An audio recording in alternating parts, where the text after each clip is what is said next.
cooking, and dispatching. So isang flow lang siya, parang EDSA lang, hindi pwedeng pabalik-balik. So halimbawa po, ayan. So halimbawa po, itong receiving, kapag ni-receive mo yung mga supplies, syempre diretso na yan sa dishwash, yan, hugasan na nila. And then, diretso sa preparation, para mabilis, diretso sa cooking. Ayan, paikot po yan. Hindi pwedeng dito yung receiving, dito yung preparation, dito yung cooking, dito yung dispatching. So one way lang, isang flow lang po yan para mabilis po yung ating pag-ooperate ng ating kitchen. Ayan. So ito po yung receiving area namin. Kung ano yung nakikita nyo actual, yun po yung ginagawa namin.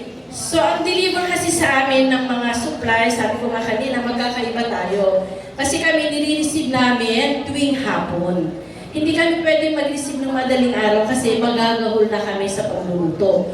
Dahil syempre sa dami ng receiver namin, kung ang lulutuin namin is chicken tinola, so hapon pa lang, pinapadeliver na namin yung for chicken tinola kasi hapon pa lang chinachap na nila ang chicken. Chinachap na rin nila yung mga ibang items, ibang lulutuin para pagdating ng madaling araw, gisa-gisa na lang mabilis kasi sa dami po ng aming recipient. So ayan po, so yan sa receiving area natin, kung makikita niyo po, talagang dapat po talaga yan nasa malapit lang sa door. Yan po yung standard na bigay ng Jollibee para sa kitchen operation. Okay, and then unpack and wash ingredients. So pagdating ng mga ingredients namin, diretso na yan sa washing area. So ang patata, syempre medyo maputik-putik pa yan. Hindi naman bibigay sa atin ni supplier na malinis. Nililinis pa talaga yan, binabrush pa yan, hanggang pumuti, babalatan, para nandun yung kasiguruhan na malinis ang ating pagluluto. Ayan, lahat po yan. So, hindi pwedeng itabi, hindi pwedeng pag dumating ang supply, tatabi mo dyan. Kailangan i-wash mo na siya. Ayan po. So, ganyan po kadami ang aming ginagawa. Yung cut, slice and peels in the preparation area. So, yan po yung aming mga manpower. Ayan. So, yan yung medyo, minsan, parang medyo matagal gawin kasi tuwing mag-prepare kami, kailangan timbangin lahat ang mga ingredients. Kung halimbawa sa tinola, kung nakalagay sa tinola dyan, good for 2,000 receiver, at nalakay dyan, halimbawa, 5 kilong bawang. Talagang kinikilo nila yung bawang. So meron tayong tinatawag dyan initial weight and usable weight na nakalagay sa recipe. Kung nakalagay sa recipe, sa bawang initial weight is 5 kilos, tapos usable weight, ibig sabihin pag wala na siyang balat, may iba naman ang kilo niya.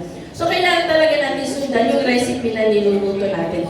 Hindi tayo pwede luto lang ng luto. Kasi bago naman kami nagkaroon ng ganyan, talagang at the very beginning, tinitrain po namin ng cook lahat po ng aming mga manpower. Kaya alam na po nila ang kanilang ginagawa. So kung makikita niyo yung kamatis, alam mo ilang kilo yan? 60 kilos yan. Yes, yan po yung sa picadillo. Napakadami po talaga. Kaya hirap din sila. Marami naman sila, pero sanay na sila eh. Kaya-kaya na nila yan. Tinitimbang talaga niya isa-isa. Ayan po. And then after that, cover all the ingredients with cling wrap. Yan. So kailangan natin lagyan ng cover, bawang, sibuyas, kasi set aside muna yan eh. Paminta, baka mamaya akala mo paminta pa rin yan. Meron na palang langaw na lilipad-lipad, nakalagay na, di ba? So, hindi natin namamalayan. Kahit sabihin mo, napakalinis ang kitchen natin. Hindi natin maiwasan yung mga maliliit na insekto na dumadapo sa ating mga niluluto. Ayan, so, sinusure namin na lahat po ng mga ingredients namin ay naka-cling wrap habang hindi pa po siya naluluto.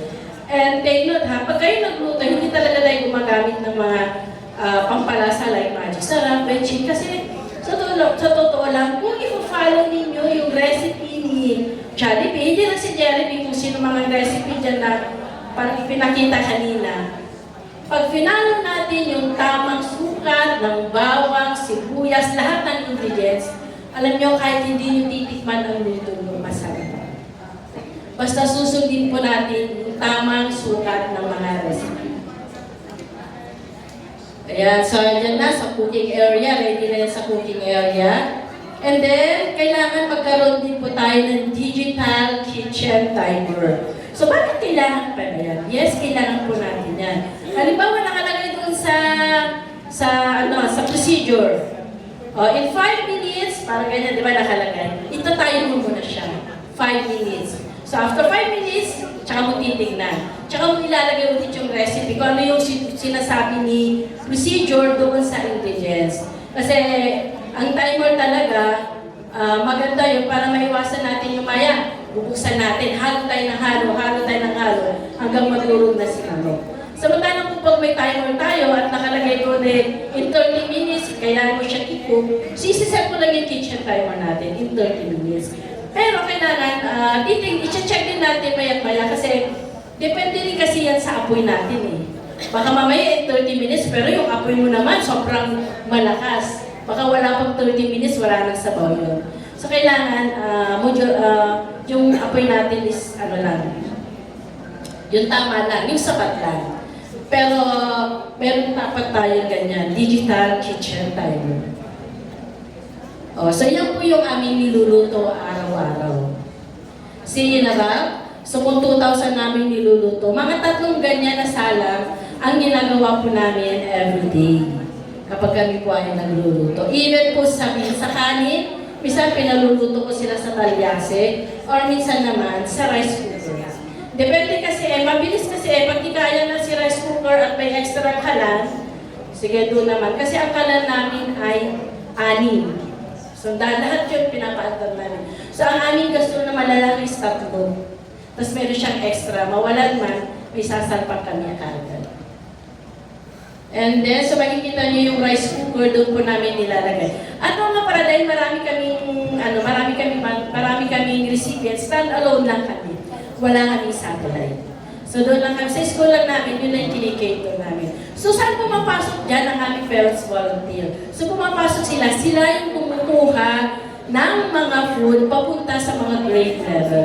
Kasi halimbawa, ako yung coordinator ng school lately,